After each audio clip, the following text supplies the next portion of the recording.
அனைவருக்கும் வணக்கம். தங்களது செல்போன் எண்ணிற்கு அறிமுகமில்லாத எண்களிலிருந்து அழைப்புகள் வரும். அந்த அழைப்புகளை எடுத்து பேசும்போது தான் ஒரு வங்கியின் மேலாளர் பேசுவதாக தெரிவிப்பார். பின்னர் நீங்கள் பயன்படுத்தும் டெபிட் கார்டு காலாவதியாக போகிறது என்று தெரிவிப்பார். மேலும் 24 மணி நேரத்திற்குள் உங்கள் டெபிட் கார்டை புதுப்பிக்கவில்லை என்றால் உங்களது டெபிட் கார்டு நிராகரித்து விடுவோம் என்றும் தெரிவிப்பார். அதை நம்பி நீங்களும் அந்த ஏமாற்றுதலுக்கு ஆளாகுவீர்கள்.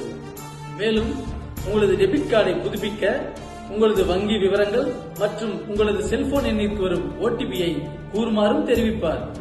அவ்வாறு உங்களது வங்கி விவரங்களை தெரிவித்தால் உங்கள் வங்கி கணக்கில் உள்ள அனைத்து பணத்தையும் திருடி விடுவார்கள்.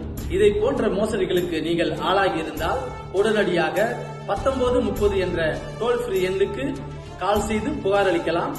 மேலும் www.cybercrime.gov.in என்ற இணையதளம் மூலமாகவும் தங்களது புகாரை பதிவிடலாம்.